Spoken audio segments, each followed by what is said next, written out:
habang patuloy siyang binababoy ng tiyuhin niya. Wala naman tigil ang pangbubugbog at pananakit ng tiyahin kay Ana Luz. Halos mawala na ng pag-asa si Ana Luz sa malaimpyernong buhay na ikinasadlakan niya. Pero isang araw,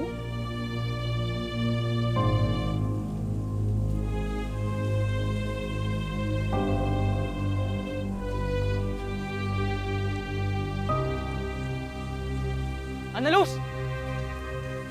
Kuya? Ah! Kuya, tulungan Ano nangyari sa'yo? Ba't ka nakagapos? Kuya! Ano nangyari sa'yo? Kuya!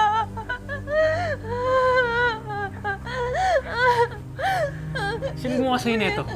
Si Mama Ning. Teka. Halika na ako sa inyo, Kuya. Halika, tumayo ka. Ayoko na dito. Kuya.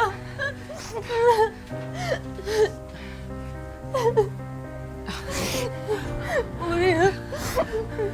Ayoko na dito. Iuwi niyo na ako. Umalis na tayo dito. Hoy, teka, ha? Saan mo dadalhin itong kapatid mo? Ano kaguluhan to?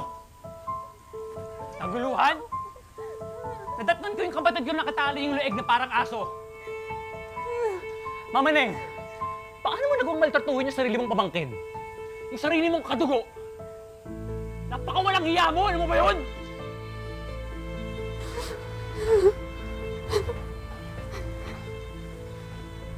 Arnel, baka naman pwede natin mapag-usapan ito. Wala tayong pag-uusapan na. Dahil sa ayaw sa gusto nyo, iuwi ko tong kapatid ko. Ha? Pag nagmatigas pa kayo, ipapulis ko kayo. Tara na. iniuwi si Ana Luz ng kanyang kapatid sa bahay nila. Buong akala ng totoong ina ni Ana Luz, pagmamaltrato lang ng kanyang tiyahin ang dinaranas niyang pang-aabuso. Lingid sa kanyang kaalaman, mas matindi pa pala ang kalbaryo ni Ana Luz dahil sa paulit-ulit na panggagahasa sa kanya ng kanyang tiyuhin. Sandaling napanatag si Ana Luz sa piling ng kanyang totoong pamilya. Pero ng araw ding iyon, laking gulat ni Ana Luz nang Kalimutan na natin yung nangyari, Ate Flor. Minsan naman kasi itong batang to, salbahe.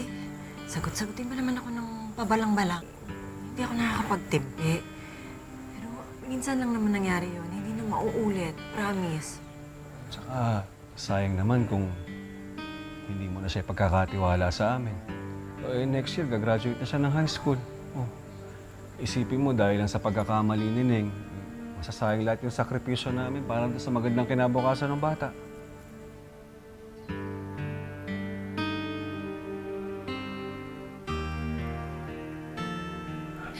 Kayo pumayag. Gusto ko po dito sa inyo ni Kuya. Anong decision mo, Ate Flor? Umuwi ka na sa inyo, sa bahay niyo. Umalis na kayo. Umuwi ka na sa inyo. Sumama ka sa mama at papa mo. Ayoko po sumama sa kanila, Nay. Huwag matigas ang ulo. Tama ang sinabi ng mama at papa mo. Para to sa kinabukasan mo. Nay, aanhin ko po ba yung diploma? Kung sila mismo, iwasak nila yung buhay ko. Nay, marami po kayong hindi alam. Nagsisinungaling po silang dalawa. Mga demonyo po sila!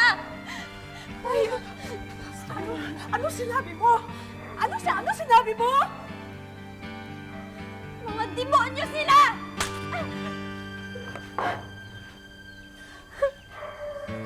Huwag na huwag mong tutuklawin ang mga kamay ng nagpapakain sa'yo. Hindi mo ba alam, sanggol ka pa lang? Kinupkup ka na nila?